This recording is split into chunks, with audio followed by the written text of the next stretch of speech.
right this way. Yep.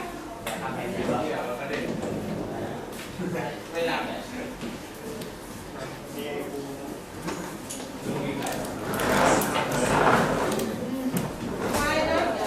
Oh, why do you all have to sit on the same side? What about this side?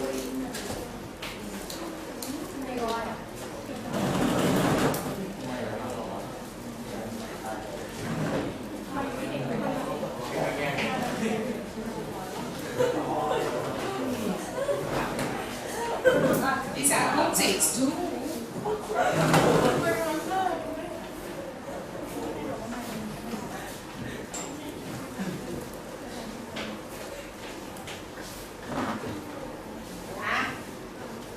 We can wait 2 more minutes.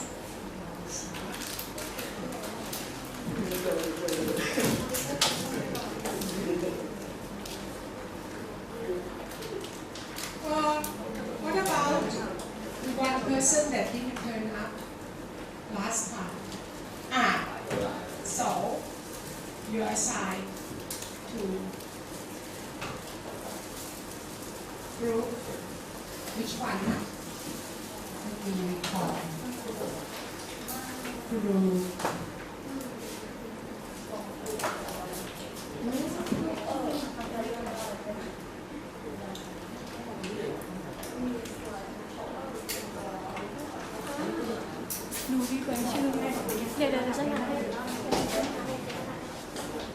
Group 10, right?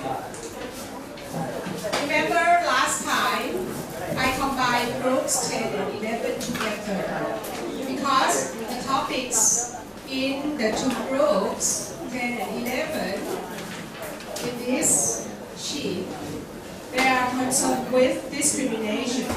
Okay, all of them are really under the umbrella of discrimination, but we don't have enough people, right? So we combine groups 10 and 11 together, and I told you to go and choose to discuss 4 of the 6 topics that are shown in groups 10 and 11. You can go and choose which one you want to lead the discussion about.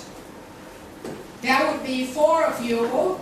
I have already signed 3 of you who are in group 10. Here, could you? You showed up last time? Did you show up last time? But why you know you are in group 10? Your friend told you? Okay. So, I need to see 4 hands, not 3 hands. Because now I'm seeing only 3 hands. Could you raise your hands again, those of you in group? Okay. You now have 4 members. This is the only group that will have 4 members. And you're going to be coming out to discuss together on all the 4 topics. But each of you will lead the discussion on one of the 4 topics. Right? Each one of you will pick one topic out of the 4 topics to be the leader of the discussion on that topic. However, when the other person is leading the discussion on a different topic, you, as a member of that group, will have to discuss with him on his topic as well. You must understand. It's not that you're responsible for your own topic and that's it. Don't care, you don't have to pay attention to the other topics. Discussing on the same class, in the same class. That's not correct. Please understand that you are responsible for all the topics to be discussed that day or that class, though you will be the leader of the discussion only on one of them. See? And your role as a leader is that, of course, you have to read up a lot, okay, on it, to find out what the issue is. Why do I have to discuss about it? What are the disagreements existing in the world? What are they discussing about? What are they quarreling about? What are they arguing about? on this topic, there are many sides to that story. Some group of people will believe one thing, another group will believe another thing. They are disagreeing on what they believe on that topic. So you have to find out what is the conflict about, what is the disagreement about, and then you use it to get the class to discuss about it. Okay? So you read up and you prepare a handout. You prepare a handout, right, to be distributed to everybody, including me, when you're going to start your reading of the discussion. And you prepare a video clip, which must be attention grabbing. Listen, don't choose a video clip that is boring, containing or showing persons talking together, talking. What they talk, if you find those clips, listen to what they talk about, and that's what you use as discussion detail that you lead people to discuss. Don't show it on video. The video clip must be attention grabbing. And what does it mean? Attention grabbing must be something that grab the attention of your friends in class to sort of think, this is what we have to think about. Oh, this is the conflict, this is the agreement, this is something that we should worry about, be concerned about. Use a video clip. It could be a music video, okay, that grab the attention of the audience to get them involved, get them to be concerned about the topic. And then you do the role play also. So you discuss among your friends how you do the role play to get the audience to understand what we're discussing about, which is important, right?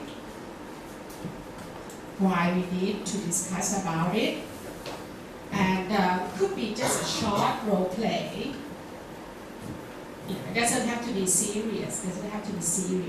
If it is funny, then you get the people involved more. Okay? And then you lead the discussion. You give the definition. You give the important data, important detail about the topic of discussion first. But you are not supposed to give all the detail of the pros and cons of the topic. You should allow that to be discussed. You discuss together with the members of your group first, and then throw it to the audience and get them to discuss this. Why not? You're not sitting here. Come on, you guys. You come and sit here too. You're out of the range of the camera altogether. Come on, get up.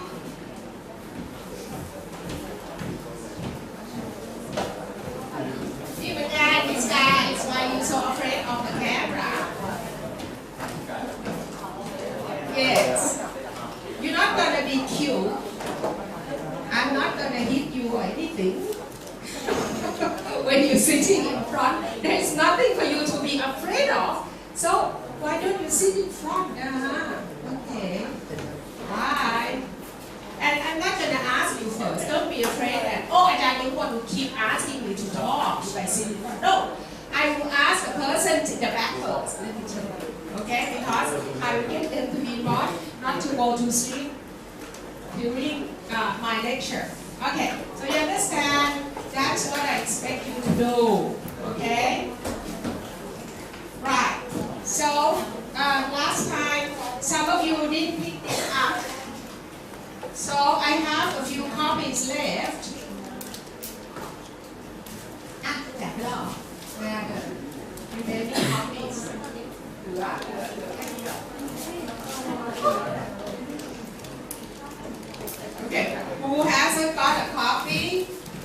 wants a copy?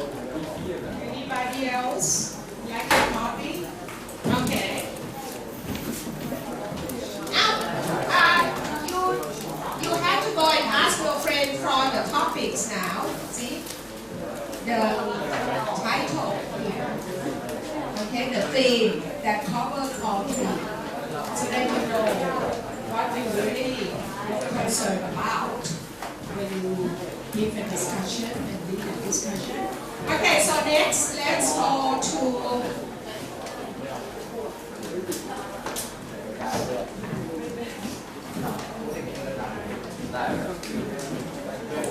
this one. So take a copy each and pass it over. Take one copy and pass it over. You want to distribute them?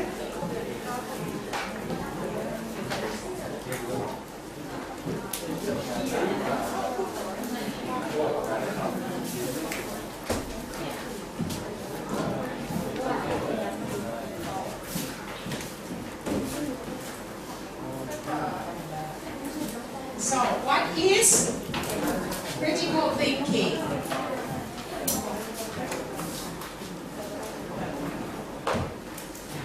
Critical thinking is the intellectually disciplined process. So it's a process. Okay, it's a process, but it has to be intellectually disciplined. So you have to think about it. It's not just a process that you do just for fun without thinking. Okay? You have to use your intellect.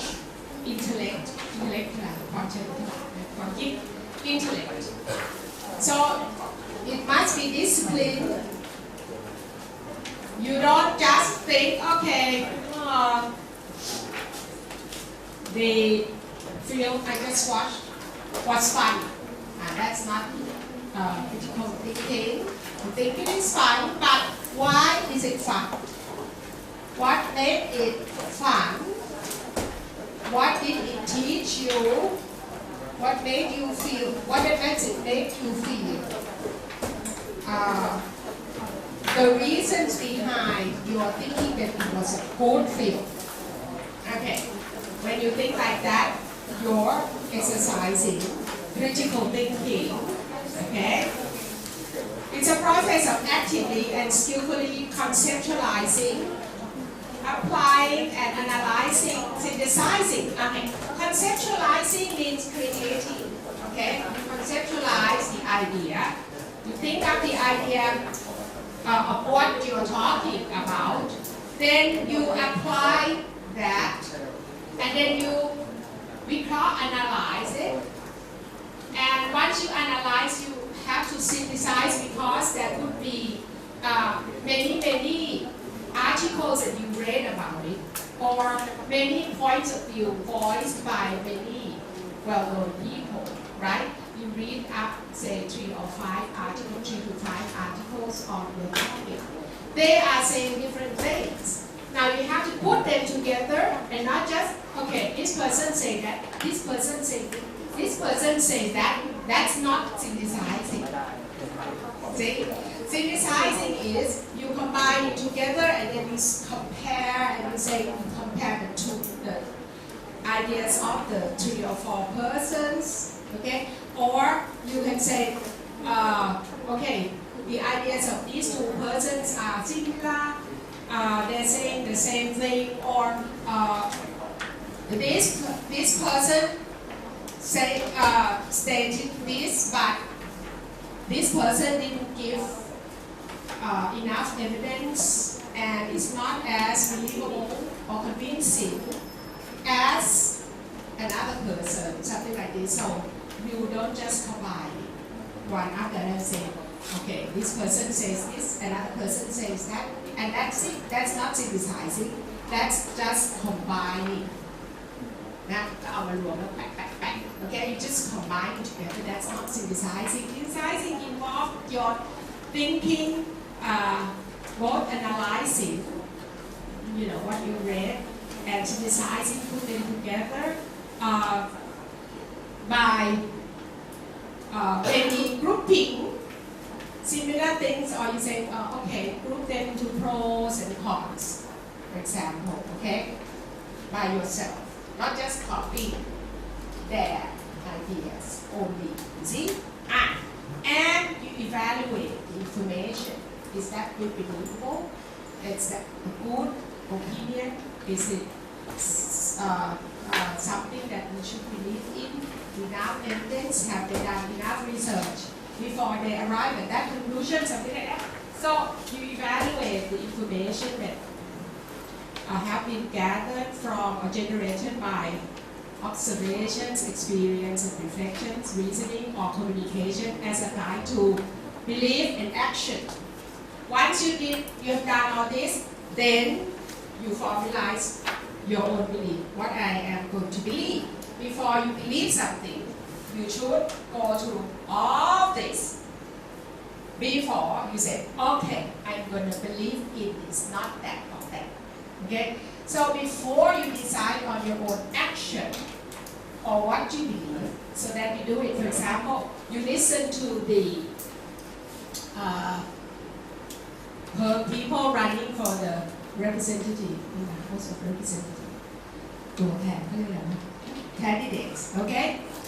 So you listen to all of them, right? When they are canvassing for your votes, right? What do you do before you believe this person and not that person? You just don't make the decision and act on it before you vote for that person. That's the action that you do, right? Before you act on it, that's before the action. You must have a belief. You believe this guy over that guy, right? So how do you make this decision of who to believe and what action you take? You have to go through this, okay? You listen to all the observations, experience, reflections, reasoning of everything that you can find or listen to. Listen to your parents, read the newspapers, not just read the media, because as you know, social media contains a lot of articles that are completely false. Okay, they just put there to get you to, they are mostly, I think, hateful, false fake news, okay? Mostly written up just to get the society to be divisive, to divide us, right, as a society, to get you to feel bad about someone by telling you all these events that might not have occurred, might not be true. So when you read all these, you need to exercise critical thinking. Okay? You analyze, can this be true? Okay. Are there evidence, or it's just I read it and I already believe it, and then I forward it immediately, assuming that it must be true because it was sent by my friend. I believe my friend, so if my friend sent me this article, it must be true. So I already forward it to another of my friend, things like that. This is the action that you do, right? But before you take an action or you decide to believe things, this or that thing, you need to think, analyze whether that could be true. Is there evidence? Or this is just somebody writing this article? Who is writing this article? Who is this guy writing this article? Should I believe him, or should I wait until I have further evidence that it is true before forwarding the message to my friends? Right now, Thailand is like ranked in the top 5 of countries that immediately believing in anything that sent to you on the social media and send it forward very quickly without actually finding out whether the thing that you read is true or not. Okay, we are in among the top really top 5 of the countries of the world that does this. Okay, so I hope that after you take my course, you will stop and do your exercise critical thinking before you take any action. Okay? Right. So, how do we develop critical thinking? According to Hart, this is the website. Okay? Critical thinking involves thoughtful and systematic processing of information so that we can better understand the complexity of the issue. A lot of issues are very complicated. It's not easy, but your emotion is easily affected when you hear something that, make you upset or angry. You already believe that that piece of news is already true, but sometimes a topic is very complicated, as you will find. Like we will discuss a topic of, say, suicide, or the topic of assisted suicide. Assisted suicide, some of you are discussing this, is when someone help another person to die. So you have your parents suffering from illness, and the parent says, just let me die, and you help your parent to die. That's assisted suicide, right? Is it okay? Is it a good thing to do? It's not a good thing to do. Many people say that's murdering someone. Some people say, okay, why not we are helping them to, stop suffering anymore. They don't have to suffer anymore, right? But how do you know that that's the intention? We might want them to die so that we don't have to pay for their medical expenses anymore, something like that. Okay, so that's something that is very complex, and we have to make a decision based on critical thinking. Okay, we have to think critically, reason out, upon different observations, different information that you can find. So a critical mind is a questioning mind. This is important. That's why I ask you to ask questions. If you ask a question, you get 2 points. If you just voice your opinion to say, I don't think that that is true because so and so, you get 1 point. But if you say, don't you think it is true that this is so and so, you're questioning, don't you think that is not quite right? Okay? Don't you think that some would say something else to make things into a question? Because critical mind, a critical mind is a questioning mind.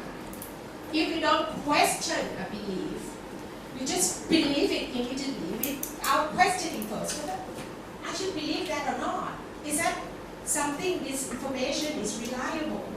Then I should immediately believe it or not? If you don't have a questioning mind, question is first, whether it's true or false, then you are easily fooled. Okay? You are easily fooled into believing and taking action and taking the wrong side of things, right? So critical thinking develops through an inquiry-based learning process, asking essential questions and posing problems or scenarios inspire a quest of knowledge and problem solving. So this is stated by Hart. For example, the following questions may be asked.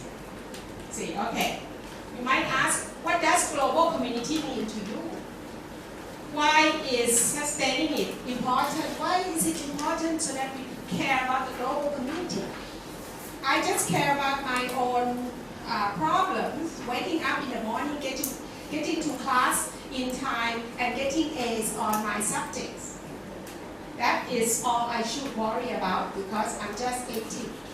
Is that true? Or why do we still need to worry about the global problems that is happening in the world that is going to affect your country, your community, It's a global problem, right? Why is it important that we sustain it? For example, the environment. What's happening to the environment right now? People are throwing plastic bags everywhere and they get into the sea, the ocean. Why do we have to worry about that? It's not going to affect us. It's not my problem. It's not our problems. Why do we worry about sustaining the environment so that it is clean and be sustainable future generations? How is one view of the world or beliefs about ourselves, others, and the world formed and changed? Why is the rising polarization of worldviews in the world true? Why is the rising polarization of the worldview in the world today? This is not a question, right? Important, actually, I'm missing a word. Why is it important? Do you realize that now is a polarization means polar means poor. Polarization means poor. So we have like the communist countries like Russia and China, they are polarized one pole, right? And then there are the countries like the US and the UK, they are the democratic countries, so they form another pole and they're in conflict together. But now you can see that even the countries in democratic group are now polarized as well, because the US is creating all this conflict with the UK. The US's relationship with Canada, with France, and with UK are breaking up. So there's an increased polarization in the world, and why is there this rising polarization of worldviews in the world today? How can we affect the way individuals with different, sometimes opposing worldview relate to each other? How can we get them to talk to each other, even though they have opposite opinion, they don't have the same point of view? Okay, how do we get them to talk to each other? Okay, so these are the questions we might ask. And searching for answers to such questions is fundamental to understanding ourselves. When you search for the answers to these questions, it's like we have to search ourselves for what do I believe, what do I think, right? So it's equivalent to understanding ourselves. So we end up understanding ourselves and others. Also, we understand others. Oh, we get to understand. Why the Chinese believe these things? Why does Trump do these things? He has his own problems, right? So when we listen to their point of view, we start to understand why they act that way. That we understand ourselves and others and the world, and maybe becoming a change agent. Okay, we can be the person who makes some change for the good. As stated by Hart, however, in tackling collaborative problem solving in the global context, students also need to be aware of the complexity of the issue. So you need to read up a lot before coming to ask me, Ajahn, what is this topic? What do I talk about this topic? I don't see why I should talk about this topic before you come and ask me that. You have to read up on it, okay? Write down the topic and Google it. Once you use the keywords, like what are they, what is the topic, for example, what else, like Valentine's Day. Oh, there are a lot of things that you can discuss about. Wooing and dating etiquette, plagiarism, copyright violation. Just put these terms, okay, and search on Google. You will get a lot of articles to read, and you will find, there are different points of view, conflicting. They don't agree with each other, so that's how you get to form questions to ask when you read the discussion. And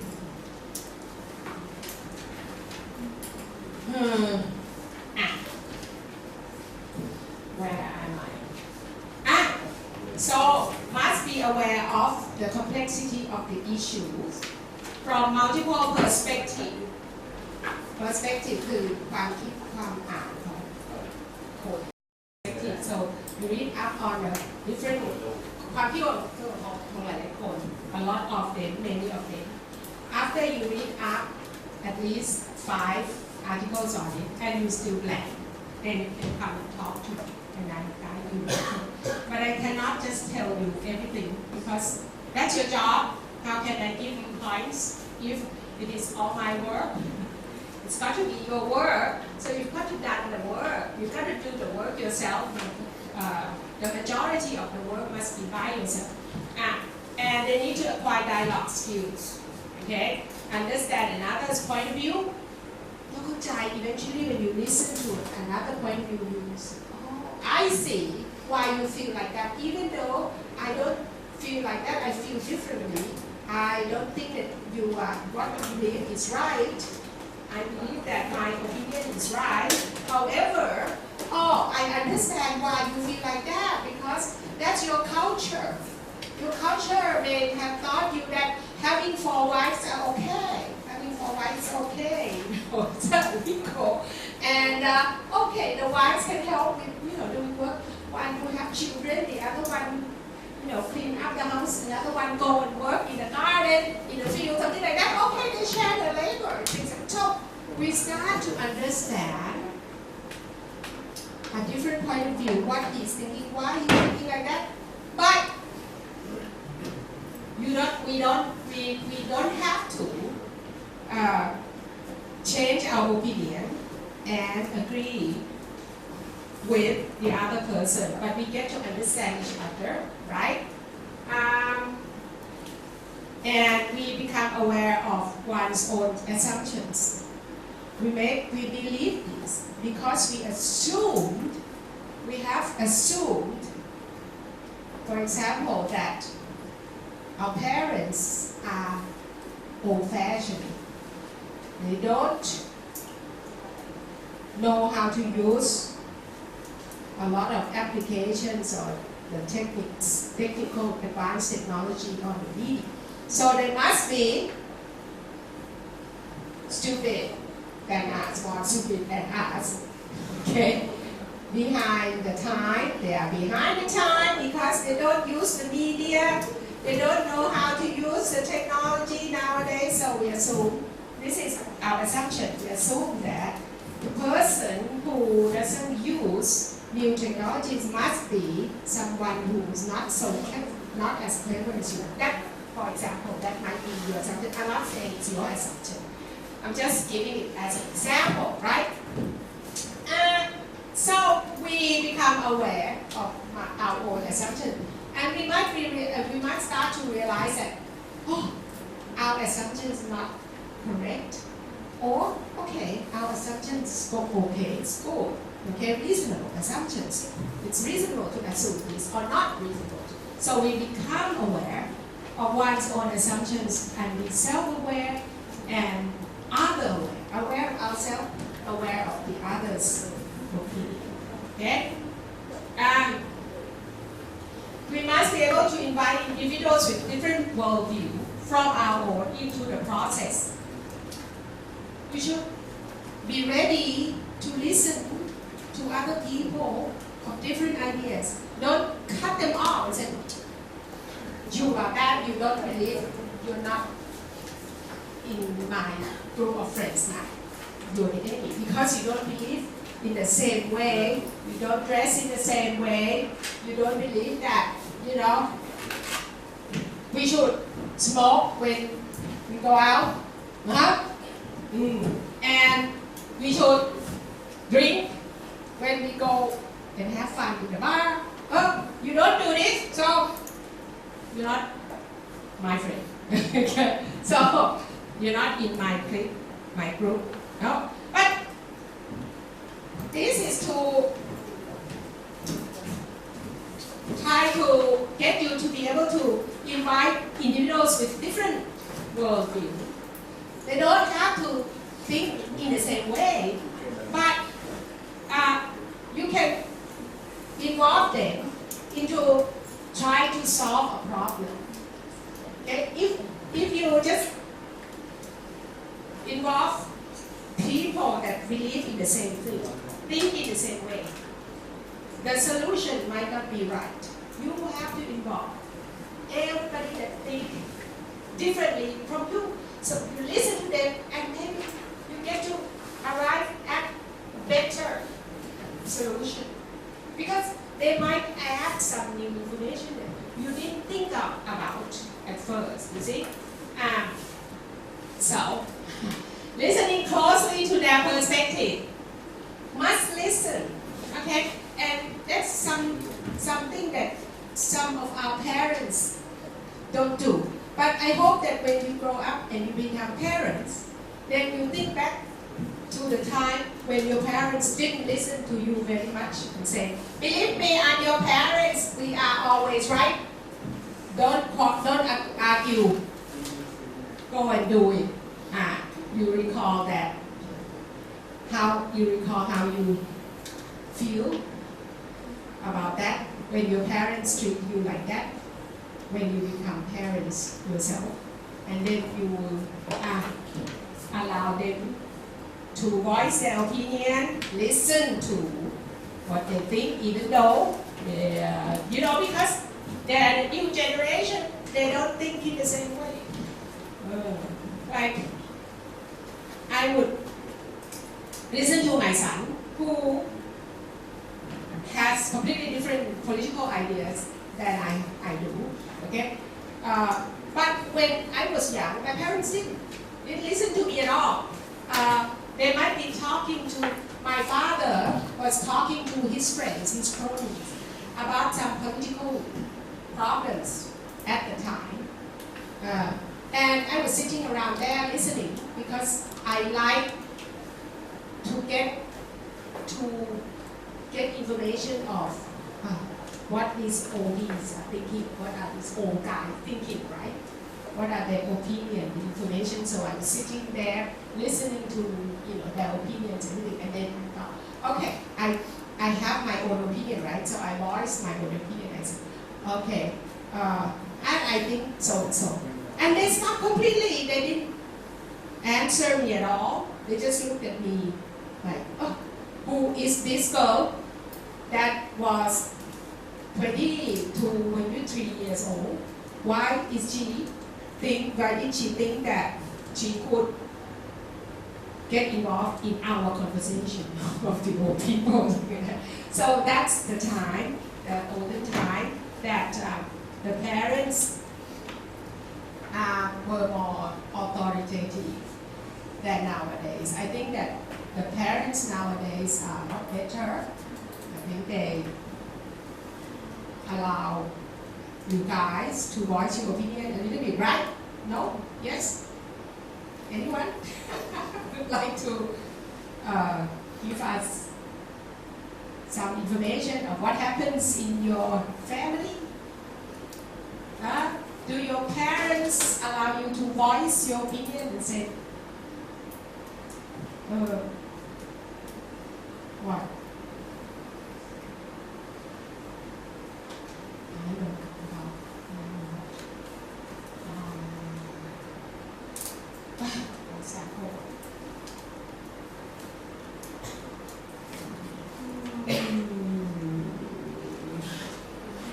Like having a haircut. Do they allow you to sort of like, dye your hair like that? Did your parents say anything? Hello, are you listening? Playing on the iPhone, you're running the risk of my confiscating that for a day. You're playing around with your iPhone. But what? You're not listening to me. I was calling on you. Okay, so what are you doing if you're not playing around? Right. I'm asking you whether your parents said anything when you went and dyed your hair. Or they're okay. Just go ahead, do it. Did you ask your parents first? And they said okay. No problem. See? Right? Are you sure? Be truthful. So that shows that the parents nowadays are more open-minded. A lot more open-minded than in my time. My parents parents would say, oh no, you have to cut your hair short. I had to have my hair short until I was like in the university when I went to Australia to study. That's when I can grow out my hair. Because my mother always kept going, cut your hair short, cut your hair short. All the time, that's what my parents were like. But now, suppose you want to wear an earring, would your parents object? Who is wearing earrings? Ah, okay. Hello. Did your parents object to your wearing earrings? No. They don't object. Did you go and get it done before your parents know about it? Or you ask for permission first? I asked first, and they said, okay, go ahead. See, I'm a lot more open, right? But you still, of course, you are this generation, you still think that they are very restrictive because you didn't have the experience that like mine. Okay? If I were going to, oh, but I was a girl, so wearing earrings then we might. But suppose that my brother went to my parents and asked whether he could, get ears pierced, his ears pierced. Then my parents would surely have objected to that. So this is different generations. So,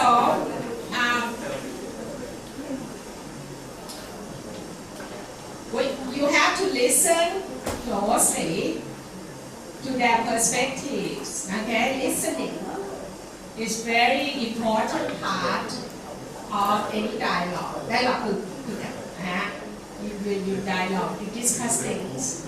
You have to listen to other people. Don't just talk, give your own opinion without stopping to listen to the other side. Okay. It is essential to develop fundamental skills to regulate one's own emotions. Don't be emotional when you discuss things. When you believe in something a lot, sometimes you become emotional. You show your emotion, upset, your face goes like this, like things like you're angry. That's not good because when you become emotional, okay, then the discussion becomes a quarrel and you don't get anything solved. You see? So you have to control your emotions too. Next. Critical thinking has two components. This is by Scriven and Paul. One, a set of information and belief generating and processing skills. Okay? This set of information and belief generates processing skills. And then the second component is the habit based on intellectual commitment of using those skills to guide your behavior. You don't take an action without thinking reasonably about it. Okay, before you do something. Okay? So, if you have this, then this is a critical thinking. However, if you do this, then this is not critical thinking because you just acquire information, right? You just have the information, okay? Without this part, okay? Intellectual commitment, using the skill to guide your behavior. You just have the information and you use the skills, okay? But you don't accept their results. So, these are critical thinking components, okay? And the opposite to these are these.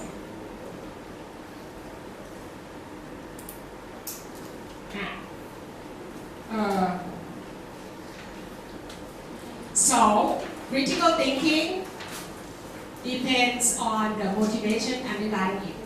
When critical thinking is based on selfish motives เห็นกับตัว even though you use critical thinking but you use with a selfish motive then it's not good it often appears in the skillful manipulation of ideas in the service of our own คือประโยชน์ของตัวเอง a lot of people is good at critical thinking but the person use this skill of critical thinking in the benefit of himself or herself.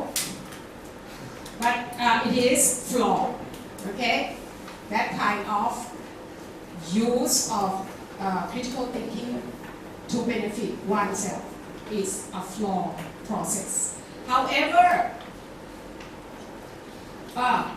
even though it's successful in gaining, say, wealth, in gaining promotion, in gaining more money, gaining investment, but it's still flawed. Okay? ไม่ดี it's not good. When it is based on fair-mindedness คือความยุติธรรมนะ fair-mindedness and intellectual integrity it is typically of a higher order intellectually. However, people will accuse you of idealism.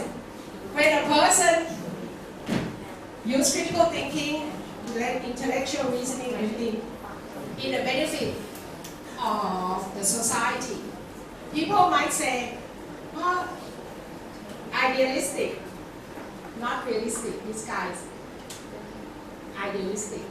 Okay? You would be accused of that frequently, okay?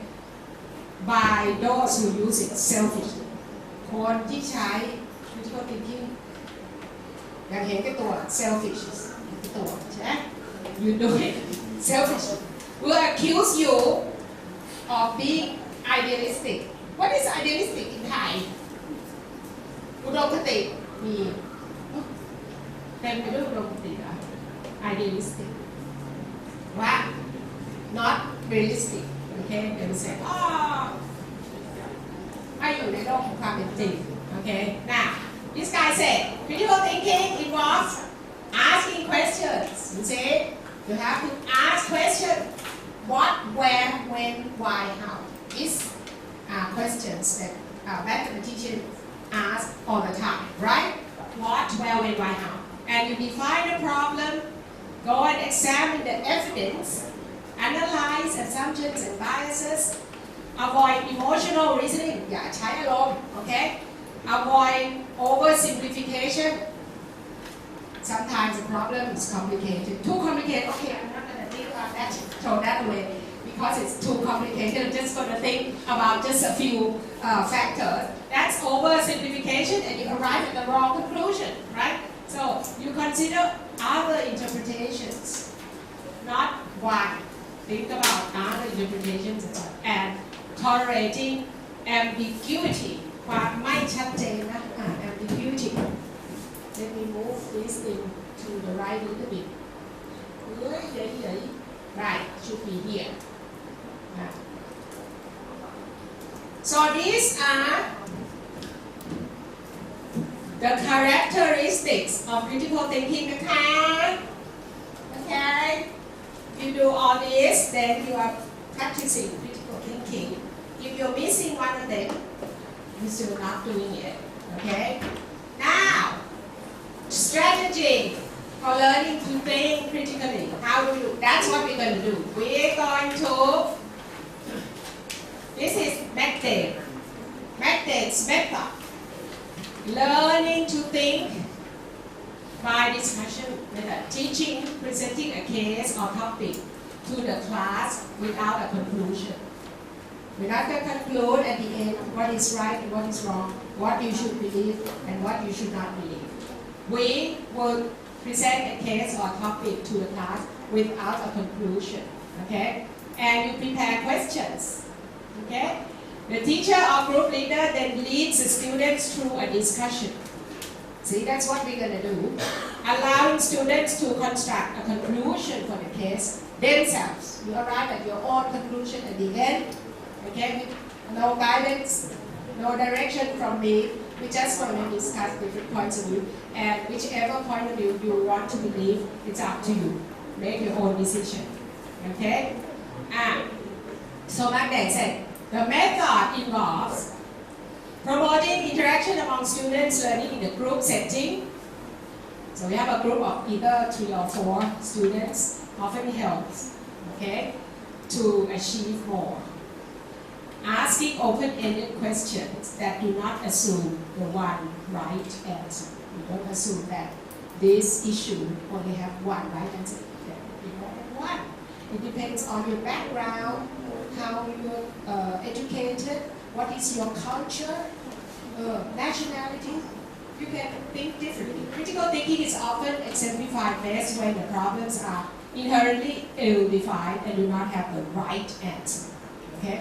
Open-ended questions also encourage students to think and respond creatively without fear of giving the wrong answer. So do not be afraid that you're going to give the wrong answer. Just say what you think. Okay? Don't sit still. You have to exercise your brain here. And so say whatever you think. I will not go to scold you. Say, why you say that? That's crazy, that's stupid, something like that. Okay? No problem. Say anything you like. So we allow sufficient time for the others to reflect on the questions, asked, or problems posed. Critical thinking seldom involves snap judgment. Snap judgment means ถามเดี๋ยวนี้ต้องตอบเดี๋ยวนี้ต้องตัดสินเดี๋ยวนี้ No, that's not. We allow time to think about it. Therefore, posing questions and allowing adequate time before soliciting responses help them understand that they are expected to deliberate. Deliberate คือคิดนะใช้คำสูงเหลือเกินbut it actually means think. This is how you compose, write a passage to make it sound good. Instead of using simple words like think, they use deliberate. So now if you commit it into your memory bank, deliberate. So instead of saying that thing, from now on you say deliberate. The people will say, oh, your English is great, you know. But actually, you are actually just using sophisticated words to mean just simply think, okay? You're expected to think and to ponder. Ponder แปลว่า not thinking. Deliberate and to ponder ก็คือ to think and think. And that the immediate response is not always the best response. ตอบข้อตอบเร็วไม่ใช่ว่าตอบถูกนะ After you think about it and you give a response, that might be the right for the better answer. So that's what we're doing. We divide the class into 12 groups, or 3 to 4 students. These are like, I didn't know how many students there were going to be in this class yet. Groups take turns in conducting discussion. One student in the group takes turns to be a discussion reader. In each class, a discussion reader prepares 1 to 2 pages synthesis on the discussion topic, giving it out to group members and the professor. At the end of the term, everybody will have been a leader once, and each group will submit a report on what has been discussed. Okay. How to be a leader? Wow!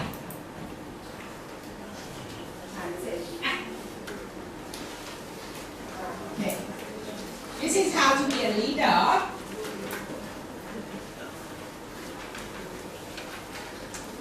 The job is to initiate group discussion. You have to initiate discussion. You ask questions to get them to discuss.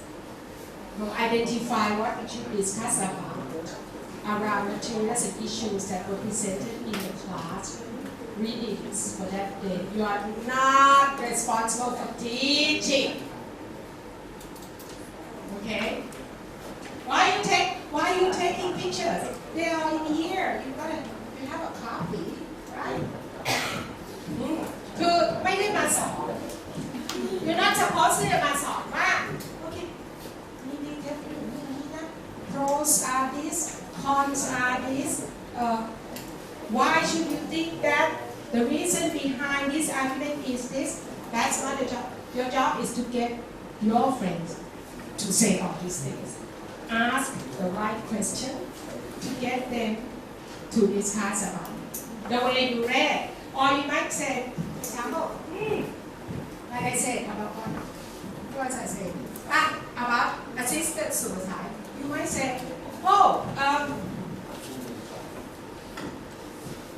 your friends may say to what is the problem about this assisted suicide? What is it? Why do we have to discuss about it? And you say, you might choose a video clip that actually shows people suffering from terminal diseases.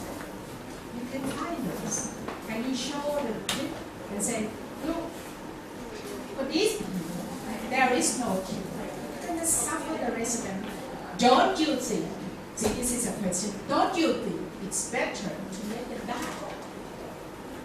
And then you get this, your friends to answer. You put the microphone to your friend. Don't come and say, look at these guys, they are suffering. So, in my opinion, we should let them die.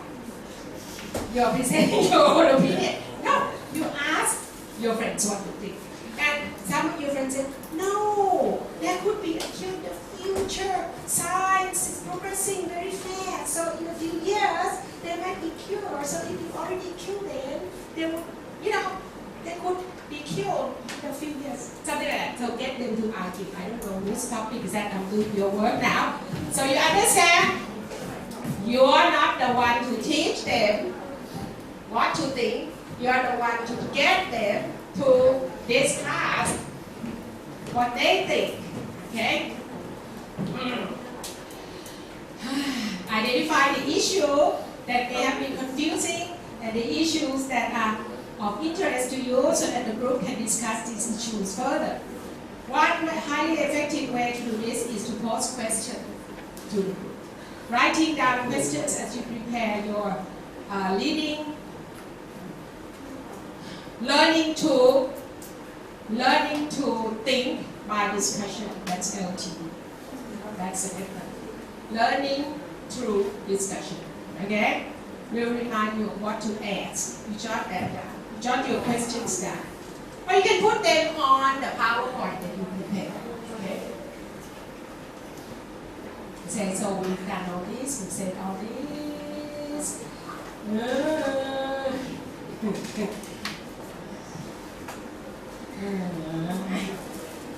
Ajahn Yumon will get involved in the discussion. Ajahn Yumon will try to lead the discussion and help you lead the discussion as well.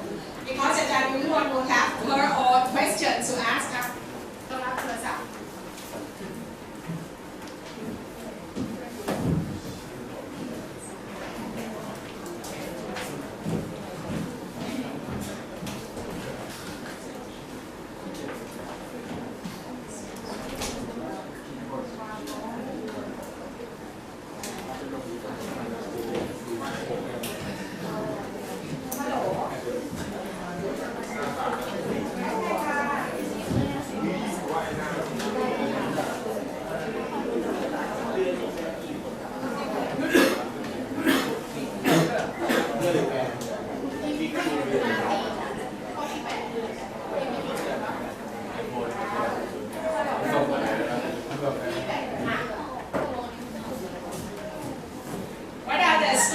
Relating to critical thinking, finding and analogies. Analogies are things that are parallel to, similar, okay, to each other.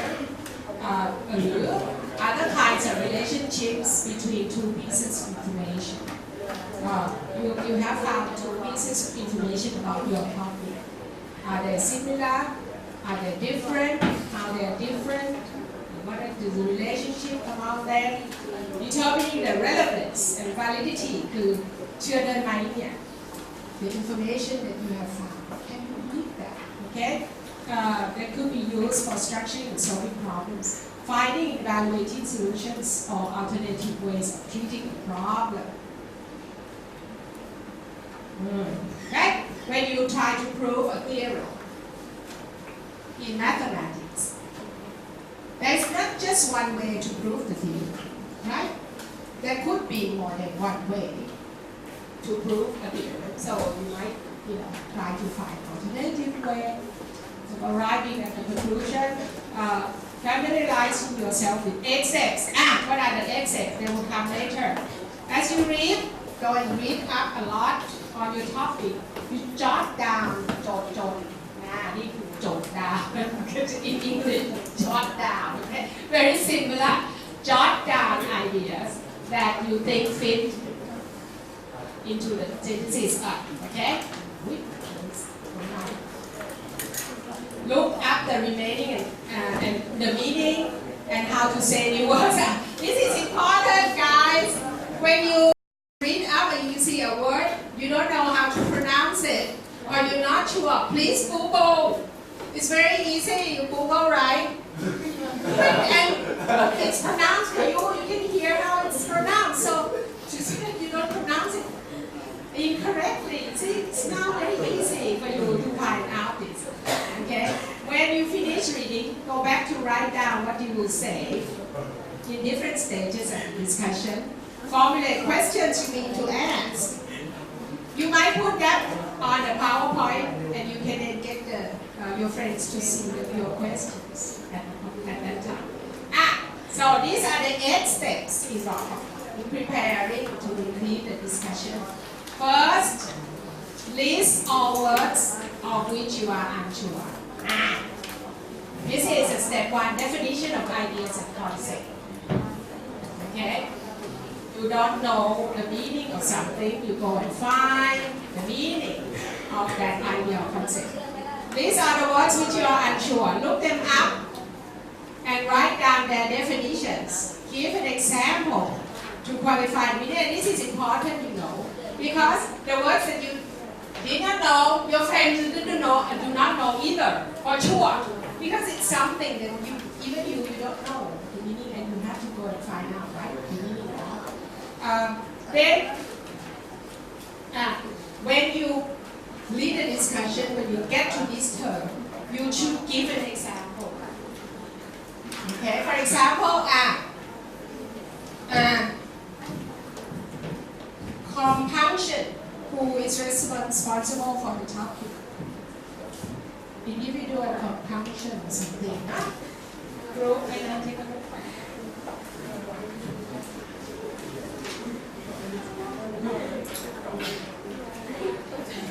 Yeah, second person in group 2.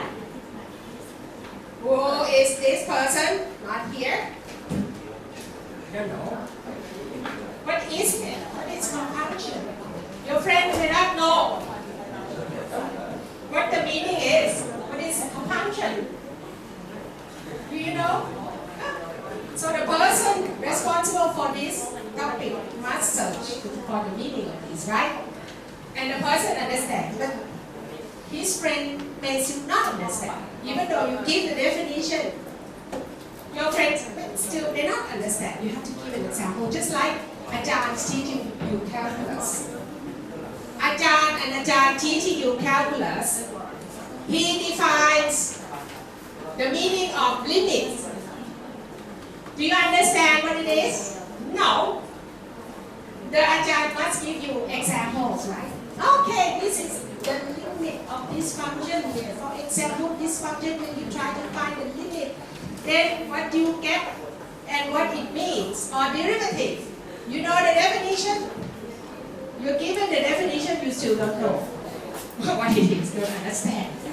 What is this thing? Limit of f of x plus delta x minus f of x divided by delta x, and delta x goes to 0.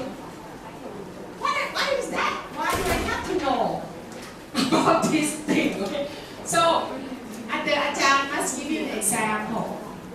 And the interpretation, physical implication. What is the physical meaning of this example? A rabbit running, you see? A rabbit running. And the rabbit can make 10 meters in 1 second. Is that too fast? 1 meters in 1 second. Or 10 meters in 2 seconds. What is the average velocity? Huh? 5 meters per Set that's the average velocity ใช่ป่ะ What is the instantaneous velocity? Sometimes the rabbit stops and goes to sleep. Instantaneous velocity is what? What is instantaneous velocity? Because the rabbit sometimes run very fast. Then, oh, the total is too far away. I'm gonna go to sleep for a while, and then start to run again. So the instantaneous velocity is not the same as the average velocity, right? So when the rabbit is sleeping under the tree, what is the instantaneous velocity of that rabbit? 0. Not 5. See, not 5. Not the same as the average velocity. But when he is running fast, he may run faster than 5 meters per second. He could run 20 meters per second to speed up to catch up with the turtle. So that's instantaneous velocity, which is not the same as the average velocity. So this is example that the teacher must give to get the student to understand the concept, not just defining it. Remember, important to give examples. When you define something, give an examples. Okay?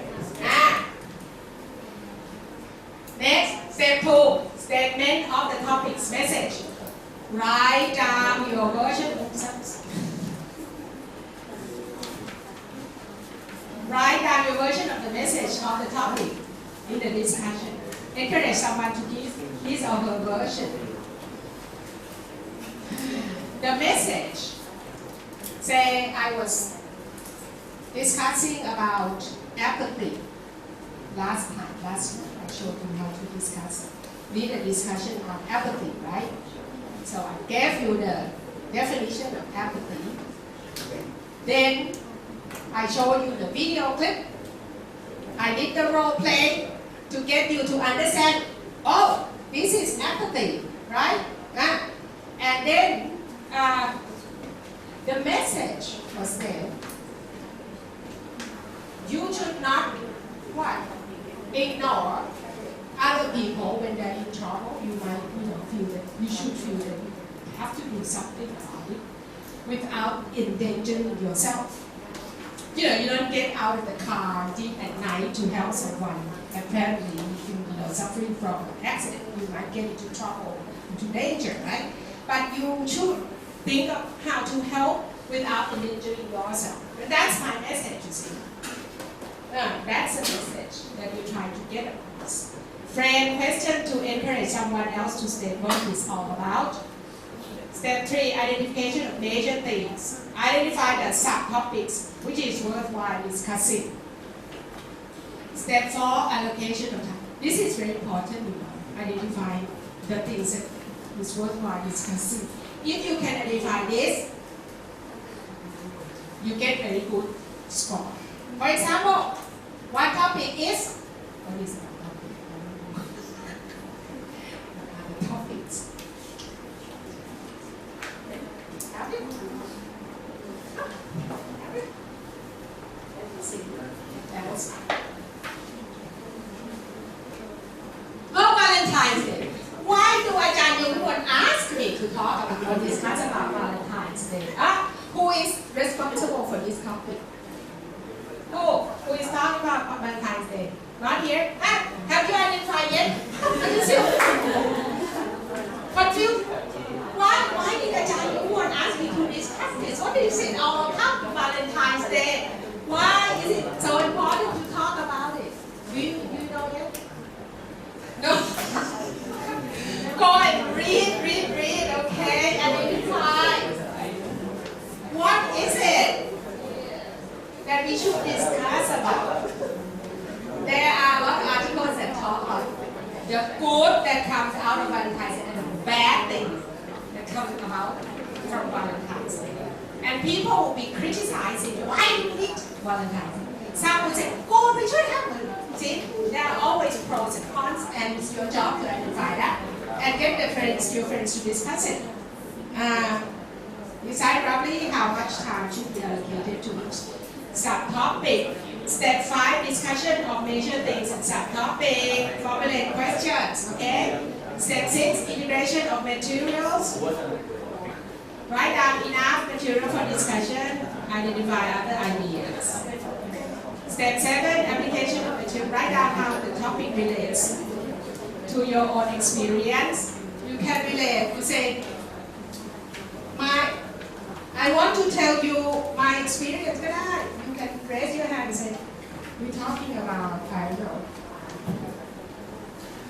wooing and dating.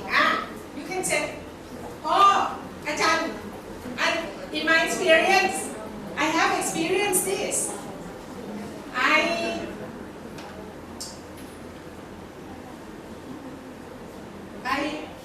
already have a boyfriend. And then another boy approached me and tried to hit on me. What should I do? Should I go with both of them? In my experience, I did. I went with both of them, and then they became angry with each other, and they fought with each other. So you can relate to the class your experience. Or Ajahn,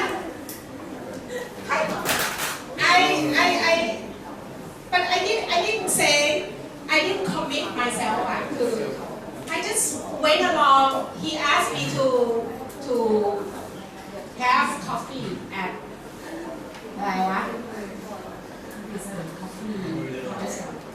Starbucks. Okay, Starbucks. So I went with him, right?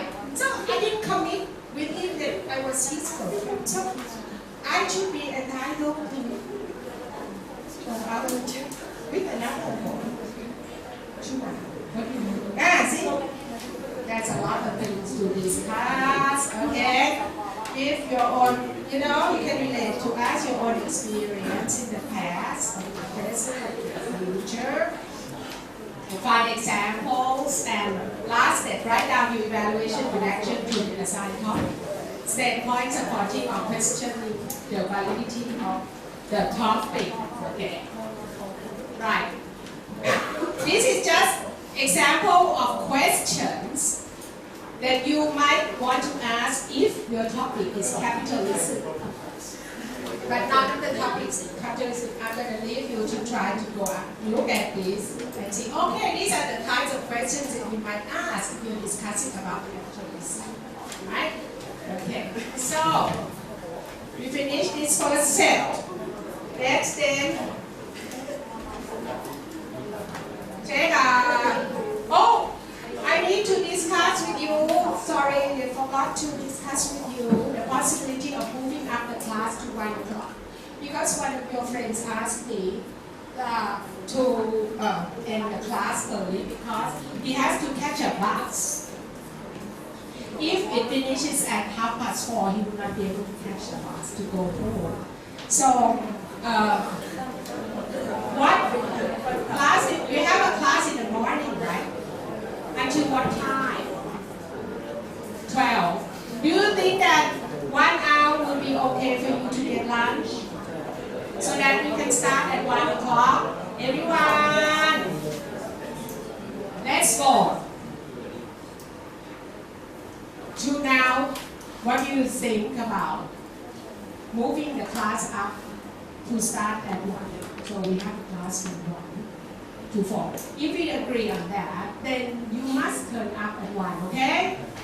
Not already 1 o'clock and you still not here, and then when you come, oh, the queue was so long, Ajahn, I could not get to lunch in time, and things like that. We can't start the class, but we need time to discuss it.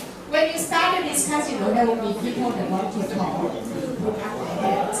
I can't get to all of them. As many times as I want, some of you might want to say many things. And I couldn't call them up as frequently as they want. They get upset with me. They go and write in my evaluation that Ajahn, you did not give us enough time to discuss. So, if we move it to 1, you have to promise me that you guys will turn up in time for the class from 1 o'clock. Okay, everyone? Anyone who just dislike this time 1 o'clock? Too early. Anyone? Anyone is against this? You can say it. Don't be afraid. No? So, okay. From now on, our class is from 1 to 4 o'clock in the afternoon. Okay? Alright. Now take a break about 15 minutes. Only 15 minutes, please. Lesson.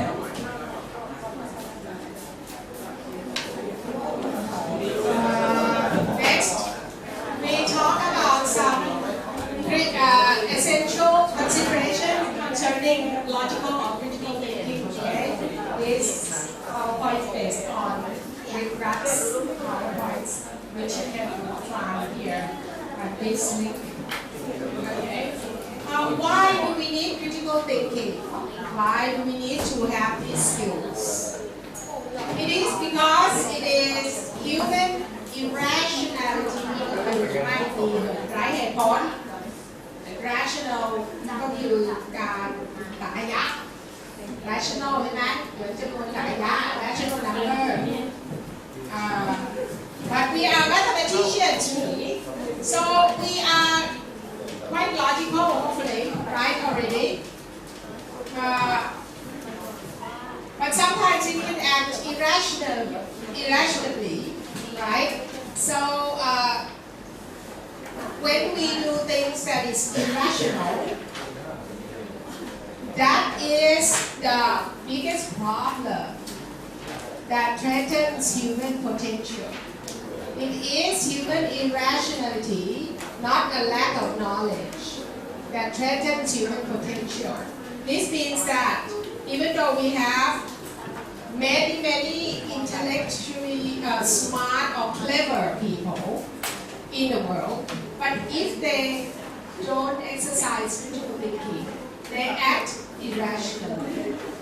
Even though they have a lot of knowledge, they could have PhD, they could read a lot, they know a lot about technologies and stuff, but they cannot think or act rationally,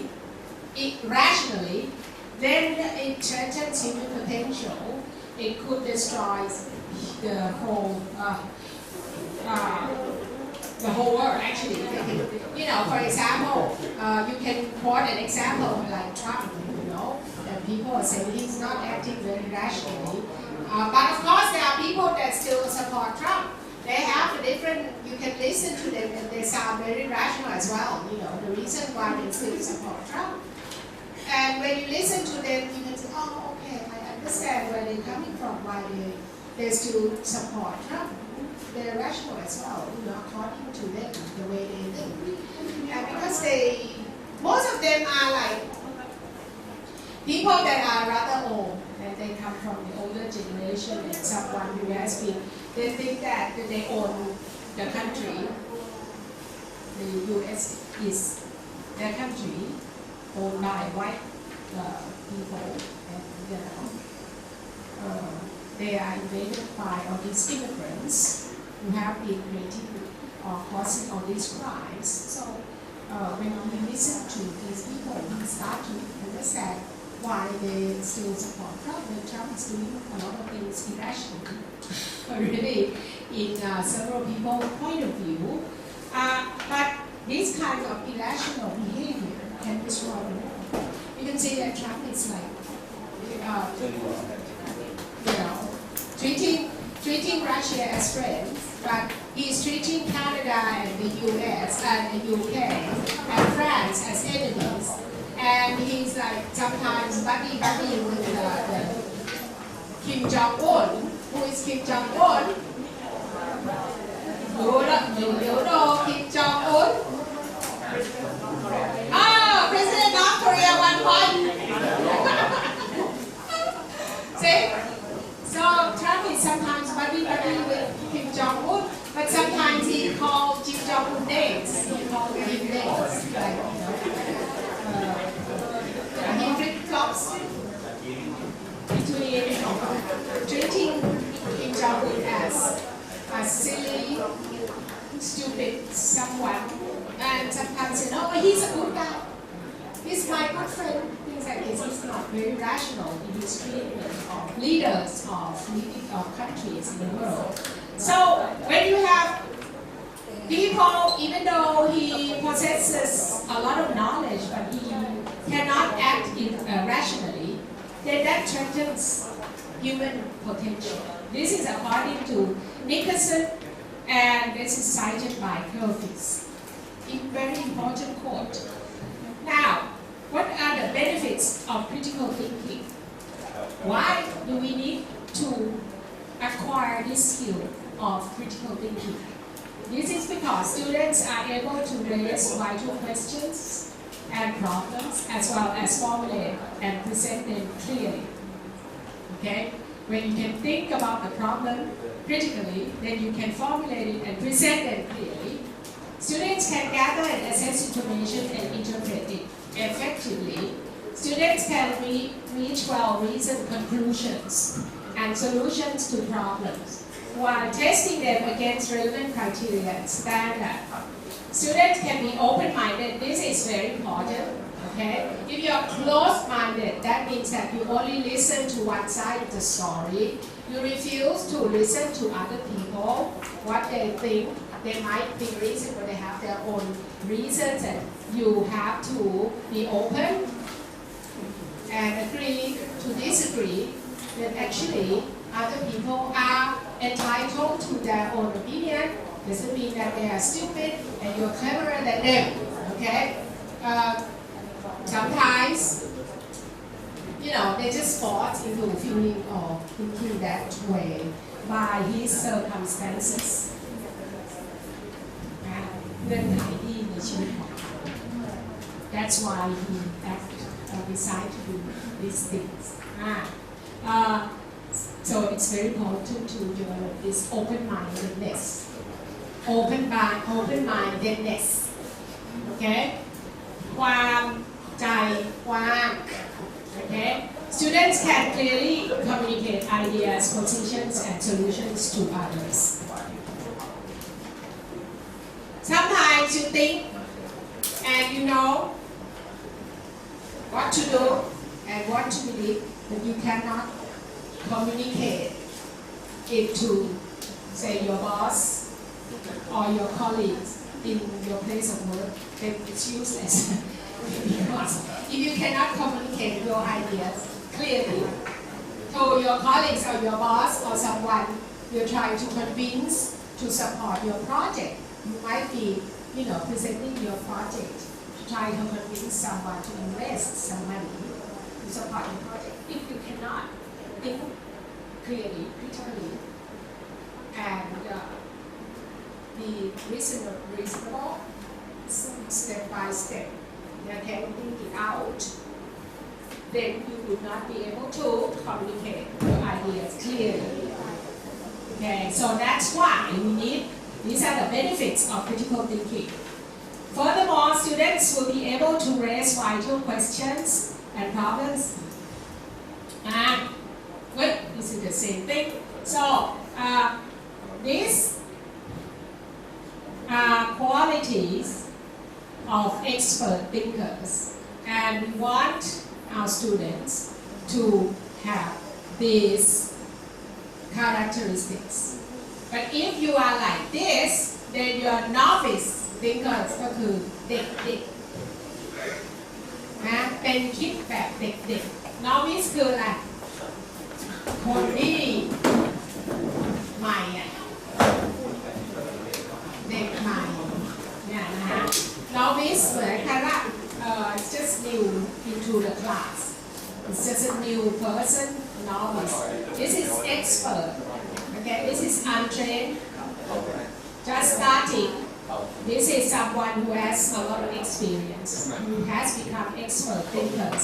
So, to become expert thinkers, this person will be able to think, to quickly identify relevant information. When you hear a lot of things that could be irrelevant, detailed information, but expert thinkers listen to all this. He can then quickly identify the important, relevant information Okay, this is important, that is not important, you discard it. You throw away, you don't have to pay attention so much to all these details, but the essential things are these that you have to pay attention to. We will be able to identify relevant information very quickly, okay, if you are an expert thinker. And if you are an expert thinker, you can formulate a solution with sketchy information. You only have incomplete information, but you can formulate a solution already.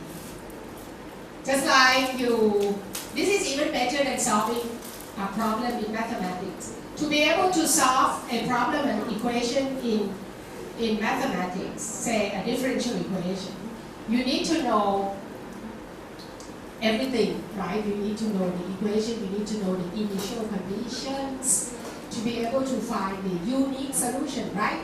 However, with expert thinkers, you can only have sketchy information, not complete. But still, you can formulate a solution if you're an expert thinker, okay? However, on the opposite side, if you're not an expert thinker, you then consider all information equally important.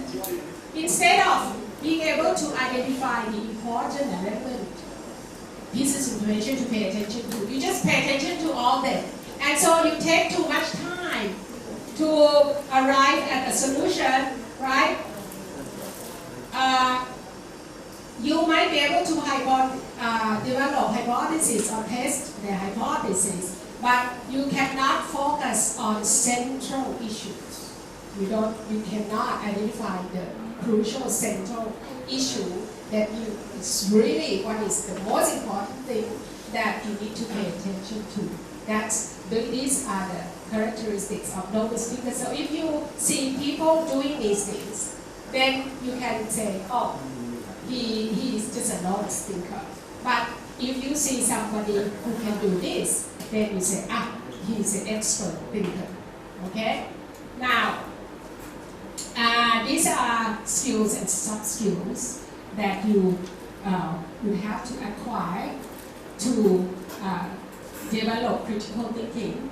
First, you need to acquire the skill of interpretation, characterization นี่คือจัดนี่อะไรนะ What is it in Thai? Categorization จัดหัวข้อจัดหมู่decoding sometimes it's difficult what the meaning is you decode ก็คือแปลนะ and clarify make it clear clarifying but just making it clear it comes from the root clear. And when you make it into an adjective, this is not adjective, so it's clarifying. But clarify is a verb. When you make the word clear, clear is adjective, right? Something is clear, not clear. But if you want to make it into a verb, you say, please clarify this. ทำให้มันชัดหน่อย Please clarify this. But this is doing this thing, clarifying meaning. Like the decoding of clarifying meaning. This is a noun, clarifying meaning. Okay. Notes, matrices. So, what do you interpret? You interpret notes, or matrices, or charts, or patient history. Suppose you are a doctor, then you have to interpret, say, as an example, a patient history, or you look at the charts and you interpret what the chart saying. Is this guy going to suffer from stroke or not? In a few months. What do you have to do? Do you give him this dosage or a higher dosage, something like that? So you interpret the notes, or matrices, or charts, or patient's history, and then you analyze it. Okay, examining ideas, identifying arguments, analyzing arguments. These are elements of reasoning, listening, and data. Okay, this analysis involves elements of reasoning, listening, and data. Then It's a process of evaluation.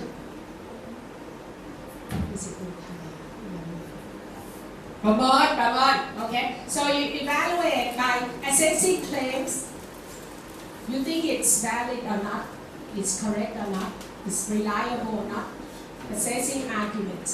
So you question the credibility ก็คือความน่าเชื่อถือ credibility and ความมีเหตุผล reasonableness and how much you can trust the information or the claims made by someone else. Someone might come and say, he is a good person. Oh, my son is a nice boy. Never is a danger to anyone. Okay, he's always a very kind person. I don't know why he went and shoot a lot of people in the church and killed like 60 persons. But the mother always says, my son is a nice boy. He is a peaceful, nice boy. Every time talking politely to everyone. Could the mother never think that her son is a bad boy? So when you listen to the information or claims of different people, then it's your job to evaluate. Okay, how do you trust that information? Do you believe that? How much can you believe the claims of these people, right? Interference. Query นะที่ใช้ word so sophisticated. Query just means question. And when you want to impress someone, that your English is good, then instead of using question, you use query. Just use sophisticated word to really asking or questioning. Don't believe the claim yet. You have to query and ask or question it. Conjecturing alternative. So think, what is the alternative? This person says this is true. So you yourself should think, is there another possibility that could have happened different from what he claims? Okay, and then drawing conclusions. Okay, then explanation. This is the skill of stating results, justifying procedures. Why do you need to do these things? Why do you need to follow these things? Presenting argument. Give argument in support of your position. This is what we do. This year you have to save this much money for contingency in your contingency fund, and then you invest in these stocks so much in these stocks and invest say how many million baht in another stock, something like that. But then you have to give reasons, the reasons, and justify the procedure that you support. Okay, setting the case and clarity. ความชัดเจน Okay, clarity is a noun. This is a noun. Okay, self-regulation, self-examination, self-correction.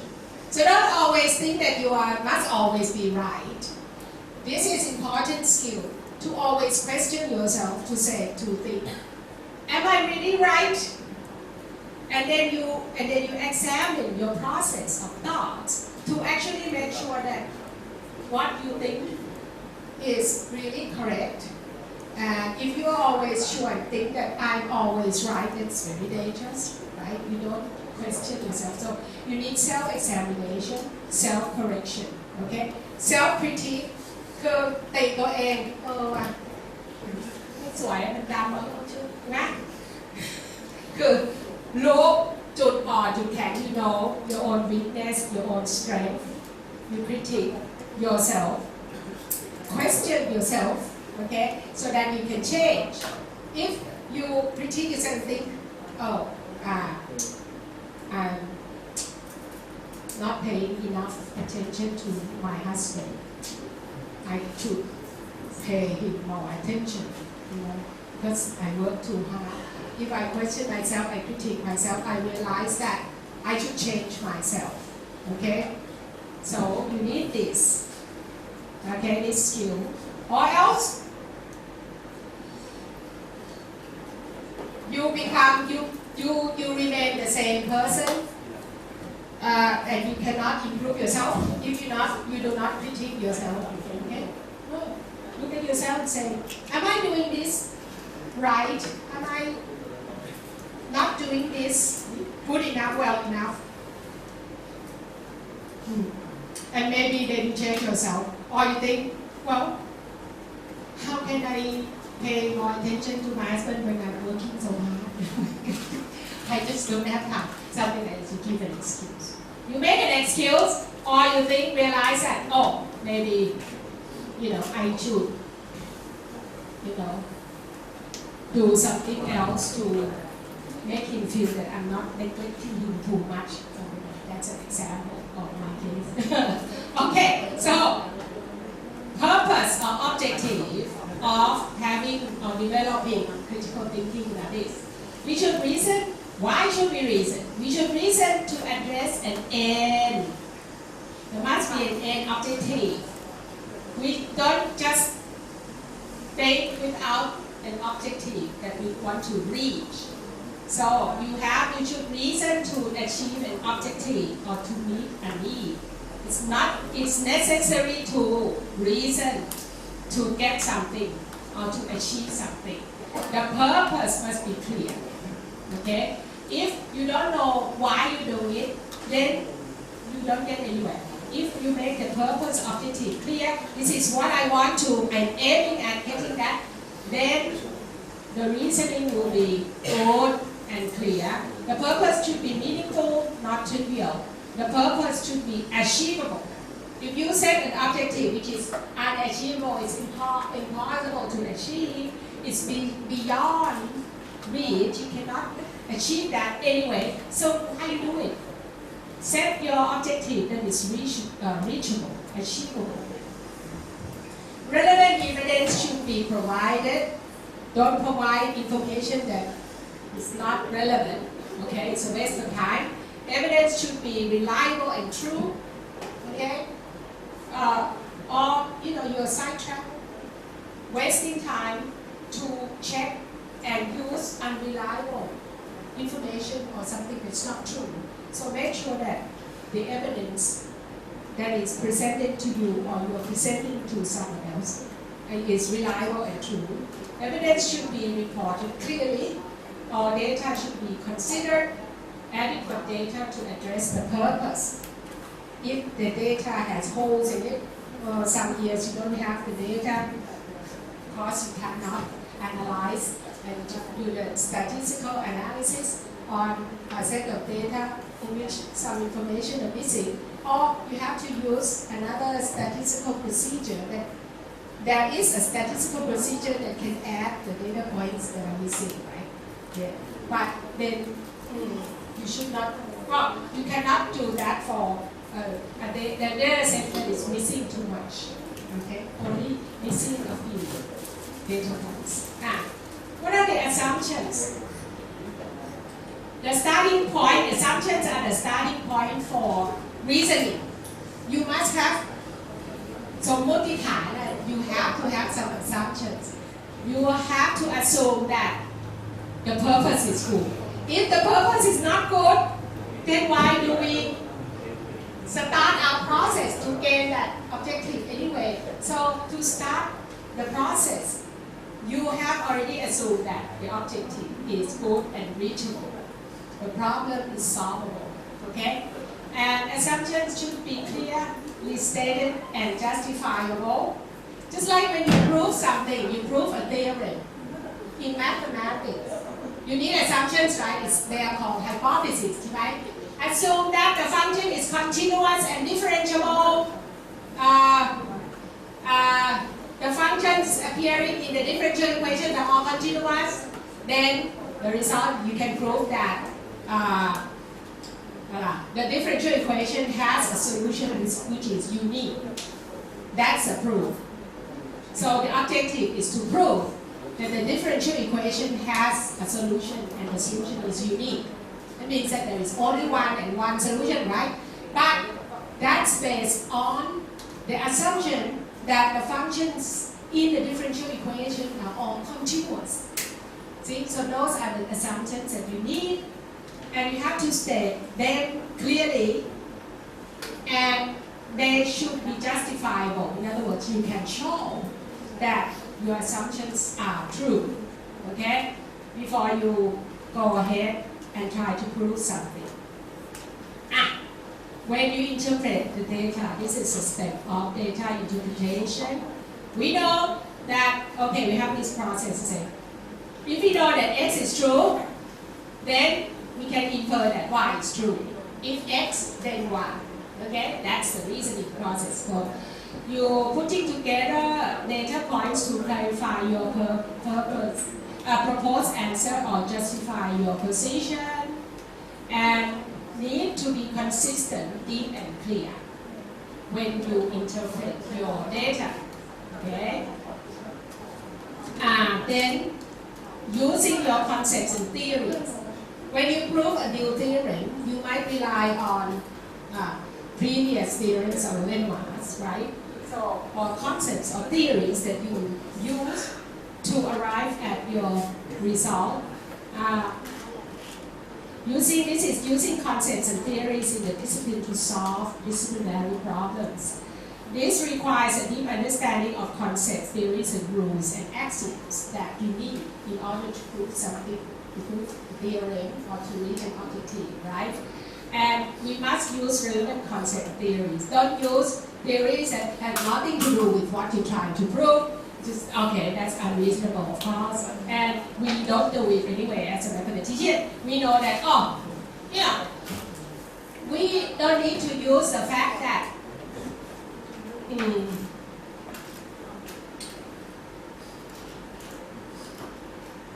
the function, for example, you want to prove that this function is continuous at the point x equals a, right? We need to assume first that the function is defined on an interval containing a, right? Before we can say it is continuous at a, isn't it? Right? So that's relevant theory and assumptions.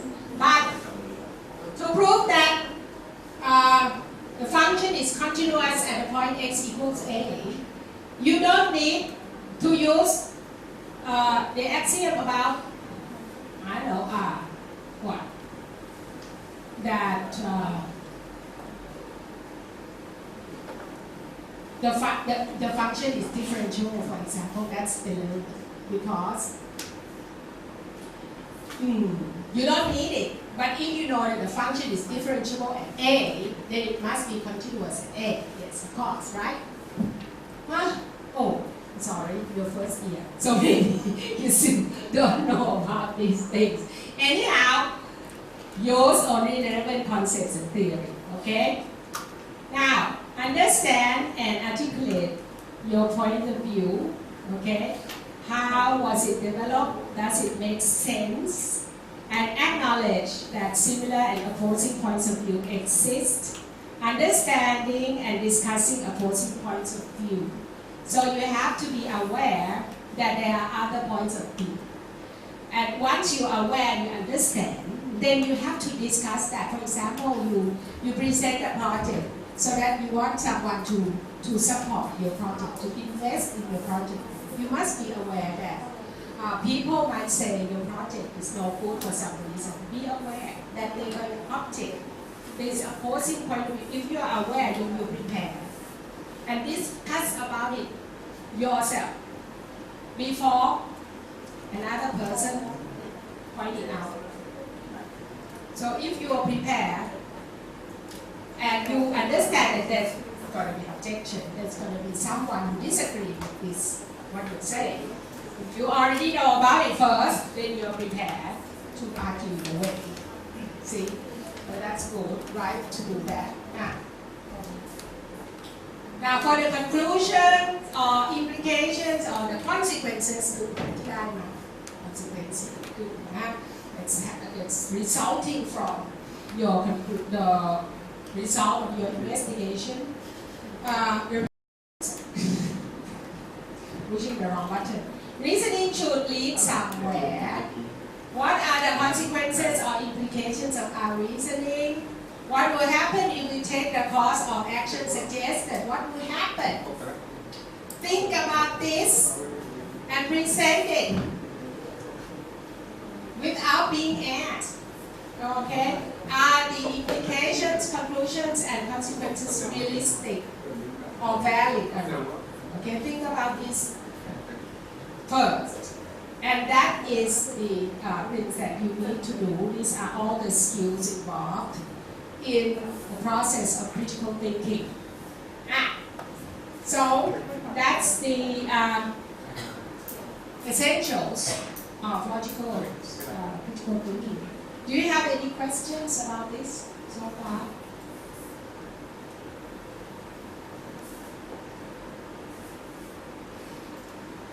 No?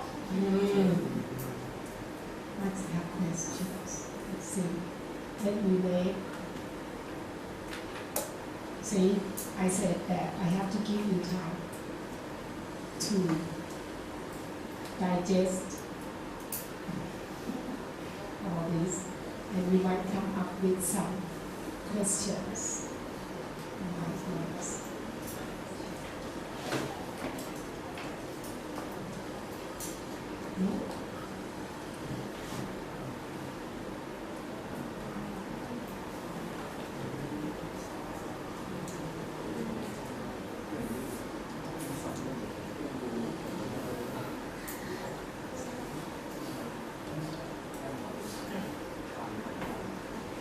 So you say that all this involves questioning mind. That's why I emphasize the ability to question. You have to develop the questioning mind. Don't accept everything that you are told. Like today, for 2-3 hours, I have been telling you all this. Are you questioning whether Ajahn Nupon is telling me the truth? Must be something that's not true. Do you believe everything I say? You should not believe everything I say. That's the point. Don't always believe everything you are told. Including your parents. Don't tell your parents that I tell you this. You can question what your parents tell you. They told. When I ask you something, and some of you would say, this is wrong, for example,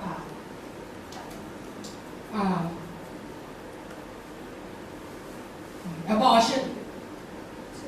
One of you discuss abortion. Don't say abortion is wrong. Why? Because this religion, Buddhism says it's wrong. Yeah. Do you believe that it's wrong because the religion tells you that it's wrong? No.